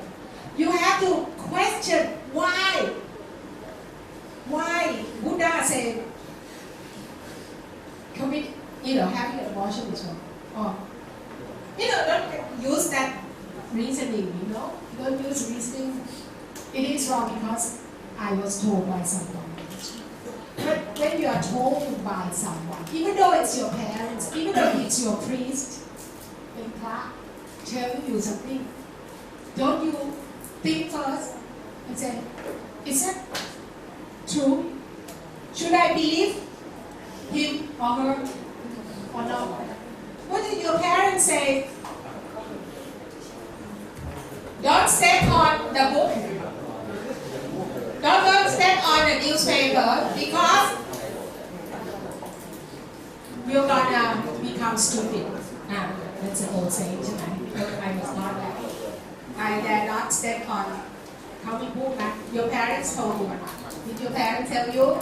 Don't step on the book or the newspaper? Why? Did they tell you why? No? Anyone? Did they tell you not to step on the newspapers or the book? Yeah. Not supposed to step on the book. And did they tell you why?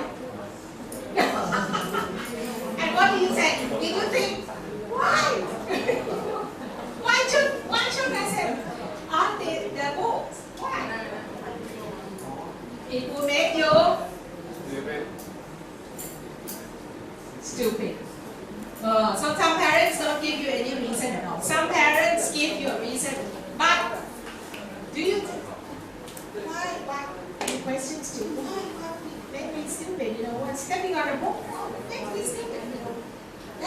scientific, is it? And then you think, there must be a reason.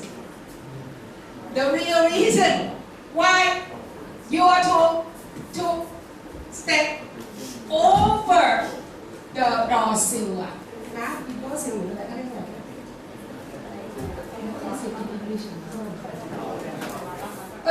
the door frame นะ when you enter a room in a temple then you're not supposed to step on it, right? You have to go across it.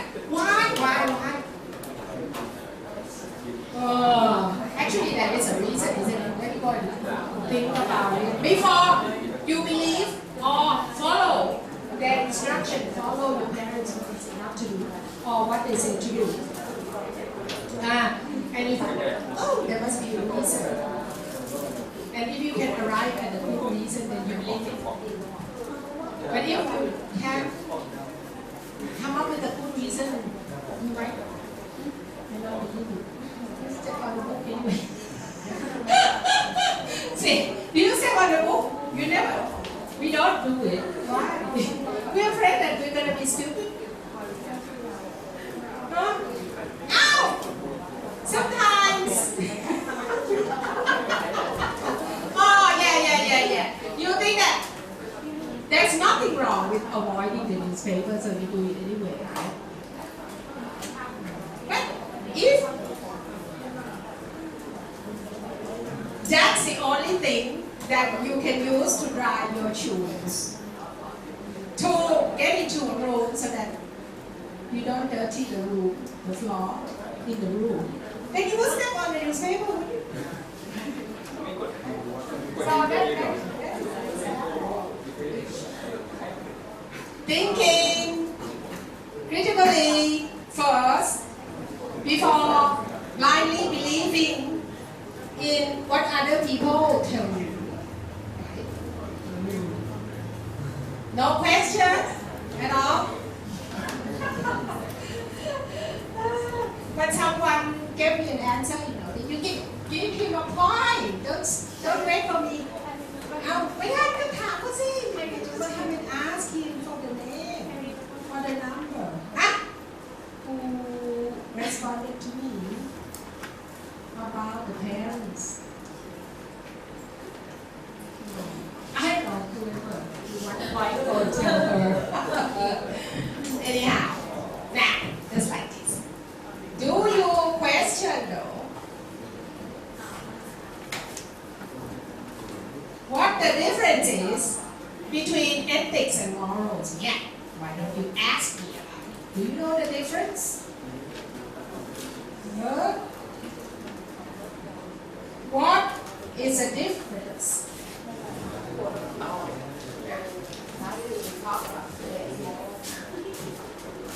Yeah? About how many hours? Okay. 1:30. We're going to finish around about 10 past 4. Okay?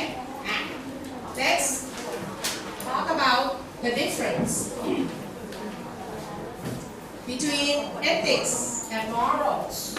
Because that's the title of our course, right?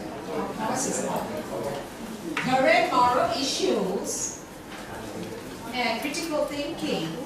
But then you hear the word ethics and you confuse that with morals, because the meanings are very, very confusing and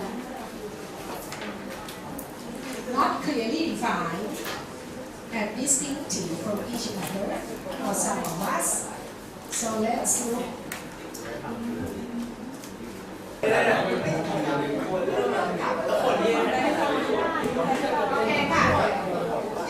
Let's see what are the differences between ethics and morals. Okay, we confuse their meanings a lot. So let's try to be clear about when we say that it's not ethical and when we say that this is not moral. ethics and morals both relate to right and wrong.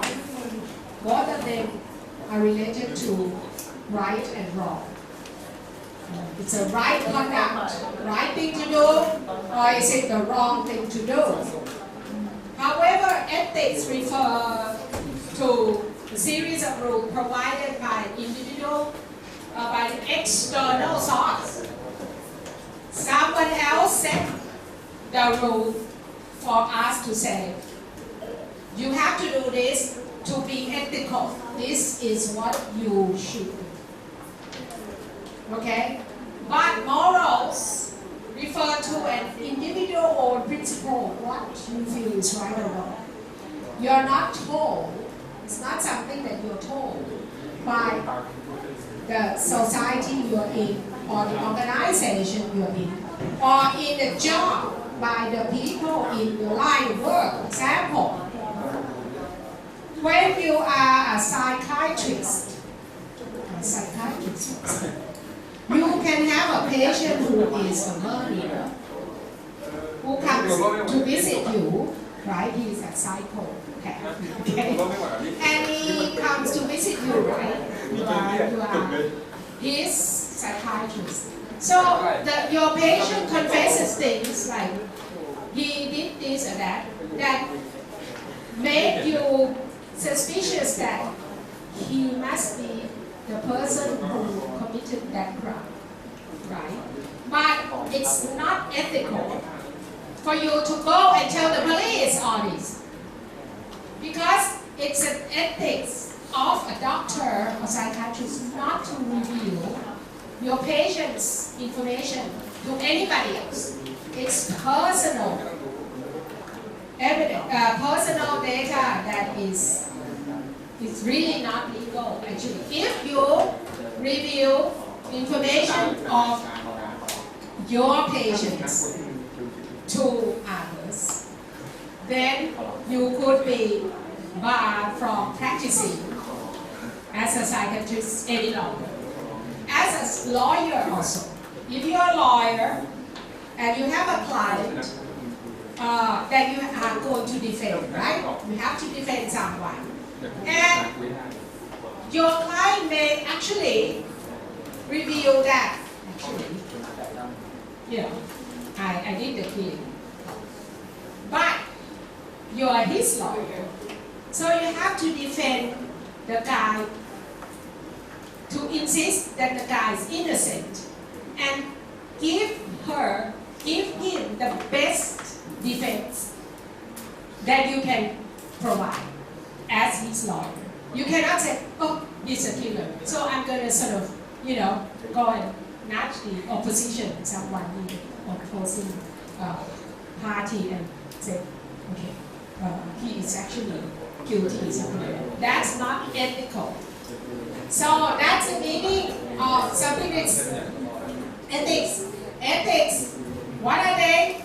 They are the rules of conduct recognized in respect to a particular class of human actions or particular group of culture. Say, a group of doctors that cannot reveal the patient's data to anyone, his personal data, right? Or a group of lawyers or a group of psychiatrists. And so they are provided for you by the external source. However, what are morals? Morals or habits with respect to right or wrong conduct. Okay? There are principles or habits with respect to right or wrong conduct. While morals also prescribe do's or don'ts, something that you should do or something that you should not do. Morality is ultimately a personal compass of right or wrong. Personally, you feel that it is wrong to, defend this person who is really guilty. Morally, you think it's the wrong thing. So you may act morally, but not ethically, by revealing this fact to the judge or the opposing counsel. you are doing it because your moral compass แปลว่าอะไรเข็มทิศ compass moral compass each of you has a moral compass มีเข็มทิศเกี่ยวกับเรื่องอะไรว่าถูกหรือผิดอ่ะ you have your own when you think is this right or wrong thing to do you feel yourself that this is not right to give the money to this beggar. Why? Because he might be really not poor at all. And if you give the beggar money, then he will not go and work. And he can get easy money by just begging for money. And he might be a member of this group of people that actually, gain a lot of money by just begging. So that's moral. That's what you think that you should not do or should do. It's not something that enforced on you by outside external source or the group, the community that you are existing in. So where do they come from? Ethics come from social system externally, but morals come from individual internal, from your individual self.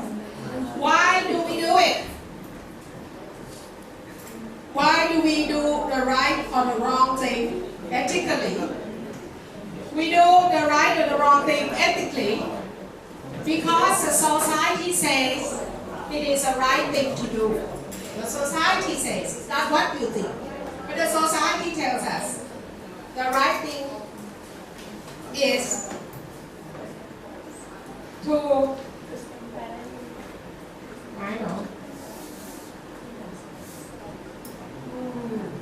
ethically, society tells us, you might be in the very religious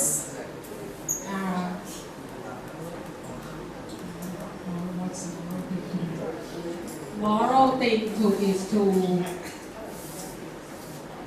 what is ethical is something actually more to do with your line of work or your job or the rules and regulations, etc. It's what are the ethics or the ethical thing to do. They are dependent on others for definition, what is right and what is wrong. They tend to be consistent with a certain context. But if you go into another country, another context, then it might change. So this is a flexibility of ethics. However, morals are usually consistent because it's subject to you yourself. So wherever you are, the things that you feel is wrong is still wrong. Or things that you feel is right is still right. It's up to what you believe in yourself.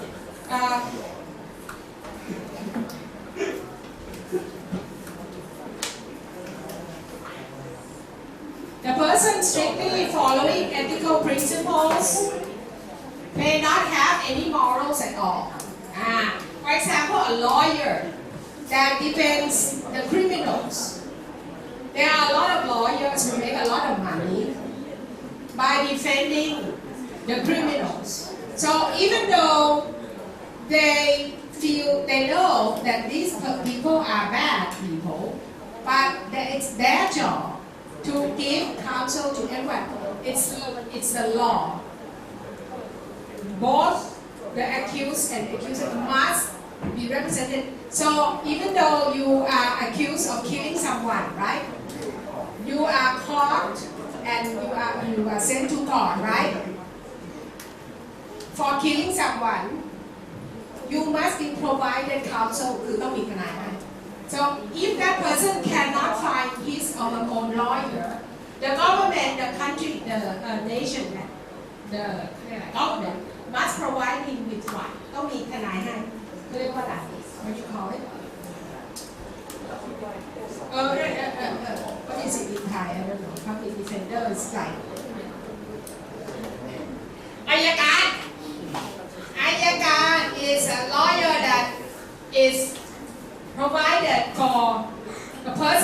cannot find or cannot pay for his or her own defense ใช่ไหมหาทนายไม่ได้ไม่มีเงินอะไรเงี้ยยูก็ต้องหารัฐบาลต้องให้ public defender provide a public defender for that one so but the person that if you are a lawyer or public defender and you are assigned to someone even though you believe that he is guilty but you are assigned to defend him then you ethically you have to defend him the best you can to insist that the guy is innocent the best you can with the person that you believe that he's not innocent this is an ethical thing to do right so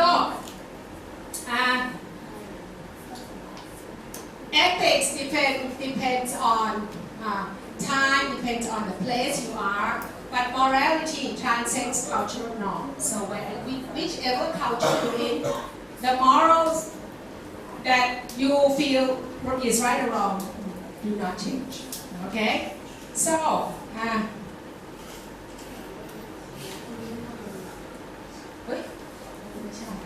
should move this.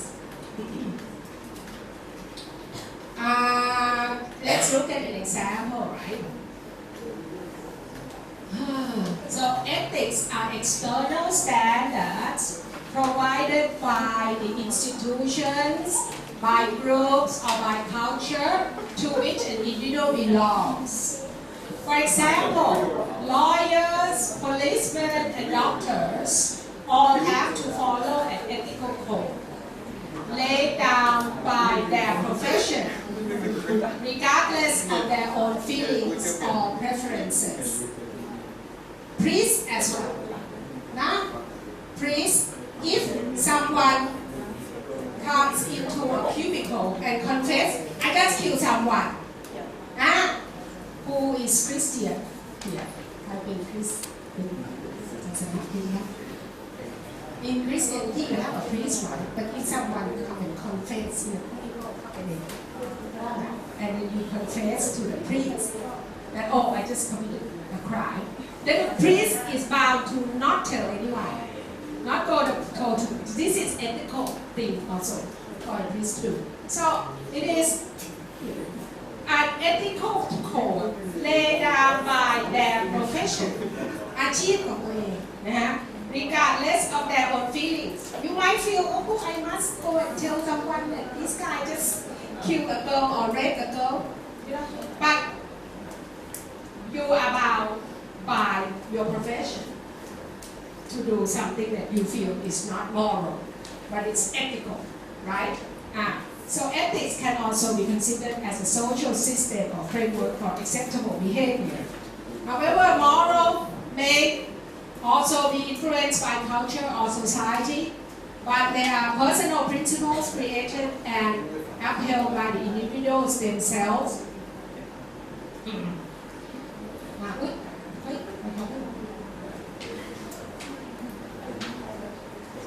Examples of a conflict between ethics and moral. Okay. Sometimes you are trying to decide what is the wrong thing or the right thing to do. You are conflicted whether you should follow your ethical principles or your moral principles, because they can be telling you the opposite thing. Okay. For example, when you work the work of a defense attorney, defense attorney, อัยการ okay. A lawyer's morals may tell her that murder is reprehensible, bad. Murder, การฆ่าคน is bad, okay, and the murderer should be punished. No, he's a murderer, and he should be punished. That's what we feel. However, her ethics as a professional lawyer require her to defend the client. ต้อง defend เขาสุดความสามารถ the best you can. You have to defend him, even though you feel that it's morally wrong to let a murderer go, right? Even if she knows that the client is guilty. So this is a situation in which ethics tell you one thing, and morals tell you another. So they're not the same. Please note this. So now you should know the difference between them. All right. So that's all the time we have. I think. Oh, we're finishing early today too. So let's call it a day. See you next time.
ไอ้ยิ่งรถไม่ต้องโง่เลยนี่จะแก้เราเสี้ยนนี้แม่งไปขันกูเลย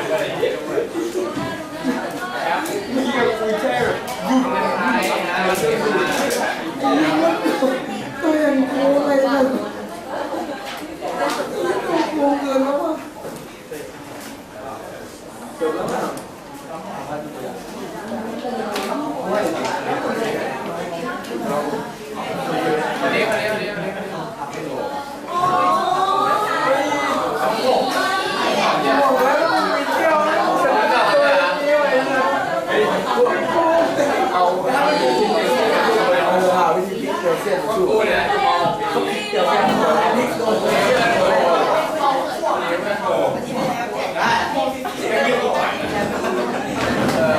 ไม่เกิดง่าย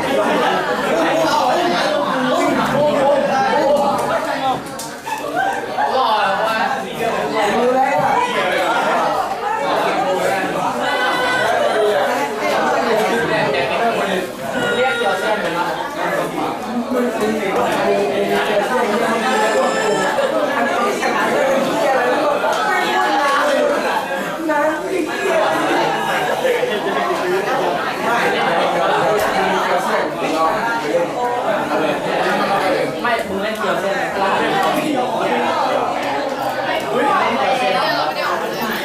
ไม่รู้ตัวงั้นก็ไปซื้อไม่กี่บาทไอ้โหอันที่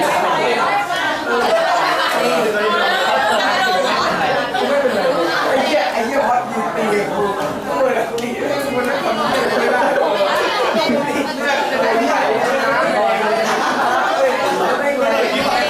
ไม่แต่ว่าเฮ้ยมันน่าจะไม่มันน่าจะทำมาแต่มันน่าจะทำเมดอ่ะตายเลยไม่ตายเลยมันน่าจะกันสถานะหรืออะไรสักอย่างเลยคิดว่านะเดี๋ยวชื่อไม่น่าจะเท่าไหร่แต่ว่าน่าจะเหมือนกันมืออันติใส่ก็ไม่เป็นไรแต่ขัดไม่ได้ไม่คือมันรับดาเมจตลอดเลยแต่ว่ามันไม่ถึงอันติมันไม่โดนยกไม่โดนขาไม่โดนเยี่ยงนั่นนะมีแค่ดาเมจแล้วไม่แช่ได้2 รอบไม่ใช่หรอบ้ามีสโลว์แล้วแช่ไปโดนสโลว์แล้วก็ต้องโดนแล้วนี่อย่างน้อยไม่แช่ไม่โดนก็โดนอ๋อได้เกาะได้เกาะได้เกาะ300ในสถานะแล้วดาเม ได้ จ เกาะช่องนึงนะครับอ๋อโอเคโต